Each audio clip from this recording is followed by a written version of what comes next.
Scanning for audio.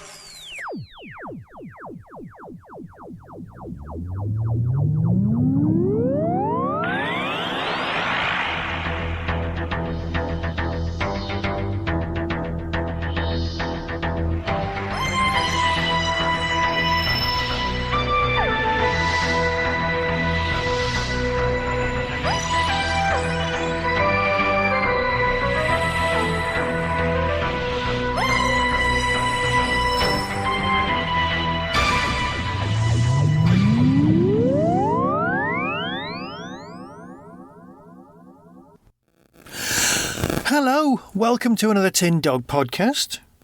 Now, this is one of the ones that I know for a fact I've already recorded and the audio is lost.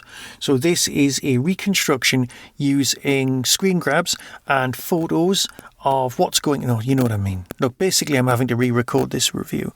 I am sorry.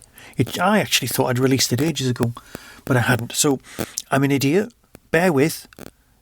Real life and my job is taking up quite a large portion of my head, so just bear with. Oh, and can I just double check that all of you managed to get your entries in for the first Doctor Big Finish Paul Spragg competition? If you did, please email me and just go, yeah, I entered too. And I just want to know what reply you got from Big Finish saying that you got it or not, because I am convinced that I emailed in and didn't actually enter the right email address. You know what, it's natural paranoia. So this is 1.6, the 13th Doctor Adventures, Aegis, which every time I heard this on the audio, all I was hearing was an Irish accent, somebody going, Egypt. But that probably wasn't their intention. We'll hit the synopsis first.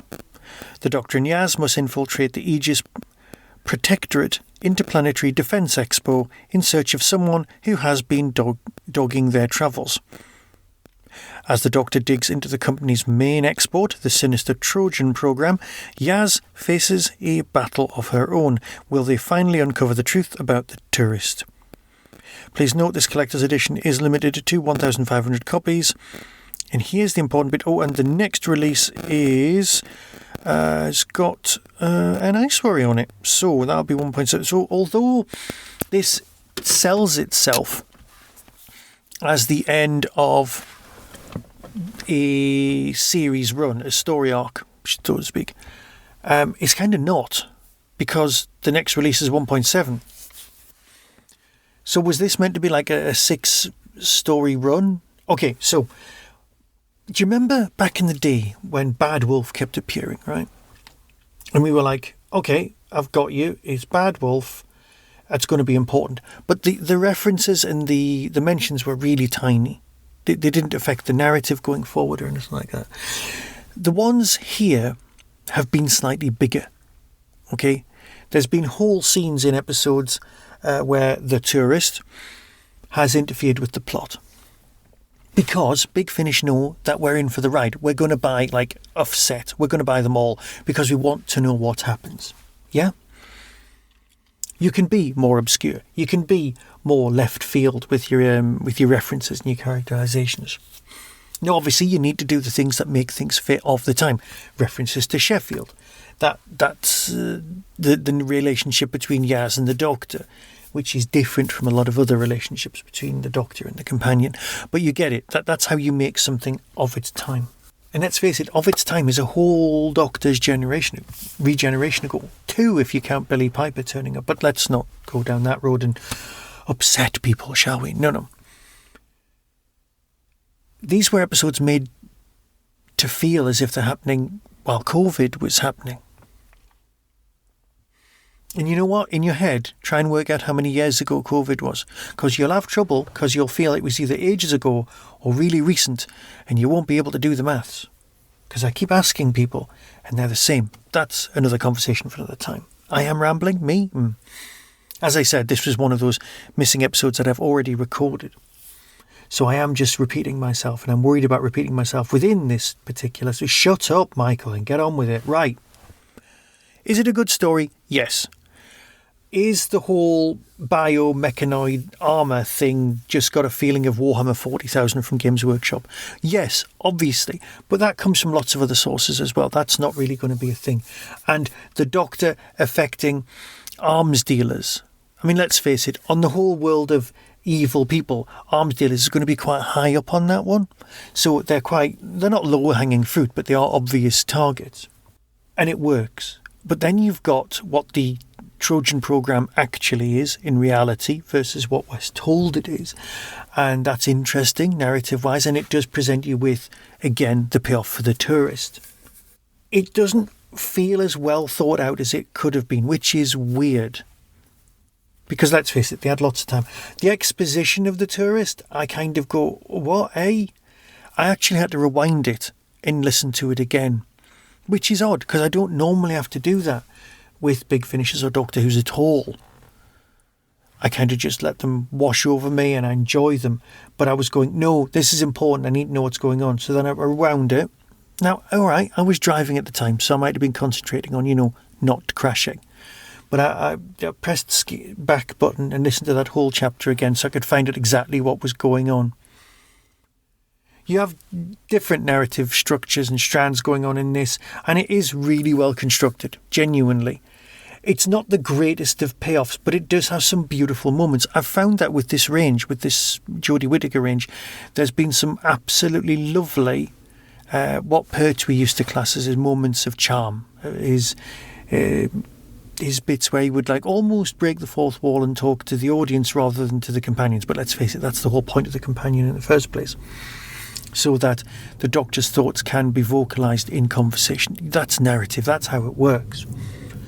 And Jodie's speeches, which could be perceived as preaching, but let's face it, it's the Doctor.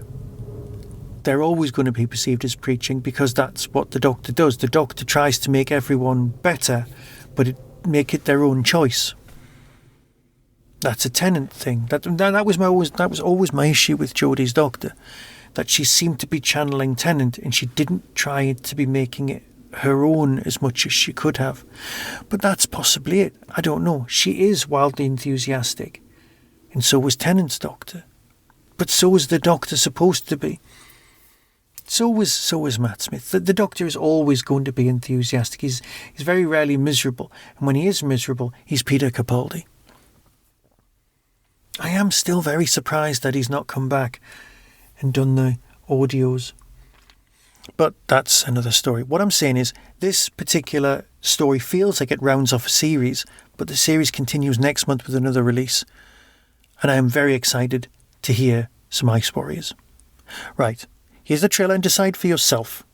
Because, yes, I enjoyed it, but I think I enjoyed some of the others a bit more. Until next time, be seeing you.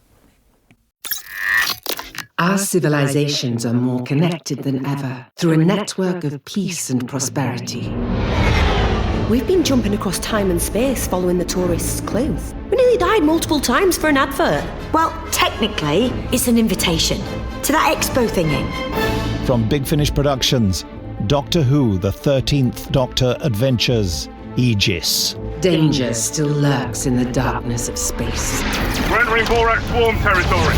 Wait, no, this swarm will tear you to pieces. We can figure out another way. Dropping in!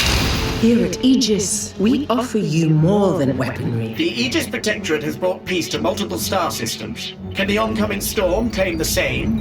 Funny that, how people who profit from war always talk about peace. None of this would have been possible without the Trojan Program. I am still myself. I am still human, right?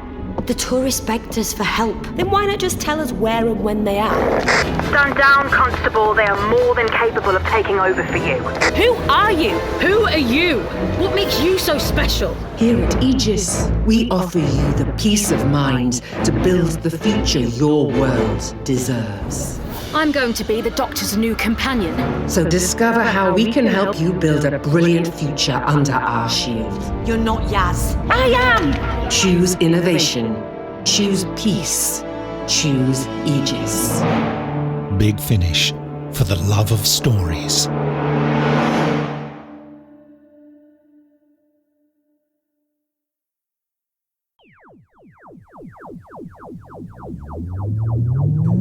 That was the Tin Dog Podcast. All topics discussed are the intellectual property of the copyright owners. No infringement is intended. Why not follow the show on Blue Sky at Tin Dog Podcast tin-dog.bsky.social. If you've enjoyed this podcast on YouTube, please click like and subscribe. To contact the show, email tin-dog@hotmail.co.uk.